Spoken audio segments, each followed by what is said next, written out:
एकीकडे बाप्पांच्या आगमनासाठी पोलीस आयुक्त नवीनचंद्र रेड्डीसह संपूर्ण पोलीस यंत्रणा रस्त्यावर सज्ज आहे, तर दुसरीकडे बाप्पांची आस्था असताना दिवसभरातील थोडा अवधी काढून शहर पोलीस आयुक्त नवीनचंद्र रेड्डी यांनी त्यांच्या निवासस्थानी बाप्पांच्या मूर्तीची मनोभावे पूजा अर्चना करून स्थापना केली।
यावेळी ढोल ताशांच्या गजरात पोलीस आयुक्त रेड्डी यांच्यासह कुटुंबियांनी बाप्पाला आपल्या निवासस्थानी आणून पूजा अर्चना केली।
नागरिकांनी नियमाचे पालन करून उत्सव साजरा करावा, कायदा व सुव्यवस्था अबाधित राहण्यासाठी सहकार्य करावे असे आवाहन रेड्डी यांनी आमच्या सिटी न्यूजच्या माध्यमातून नागरिकांना केले आहे।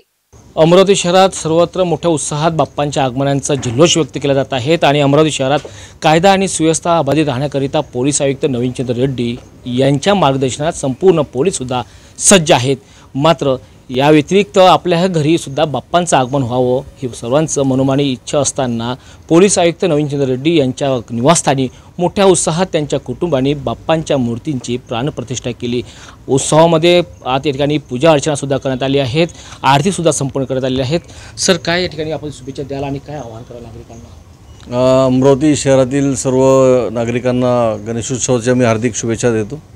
या गणेशोत्सवानिमित्त शहरात शांतता सुख समृद्धी नांदू दे अशीच ईश्वरचरणी प्रार्थना करतो आणि पोलीस विभागातर्फे आवाहन करतो की सर्वांनी शांततेत आणि नेहमीच सहकार्याच्या भावनेतून आणि शहराच्या प्रगतीसाठी हे करून गणेशोत्सव साजरा करावा। पोलीस विभाग आपल्यासाठी सज्ज आहे आणि नेहमीच आपल्या सुरक्षेसाठी सज्ज आहे असं मी सर्वांना या निमित्ताने सांगू इच्छितो आणि सर्वांना परत एकदा गणेशोत्सवाच्या हार्दिक शुभेच्छा।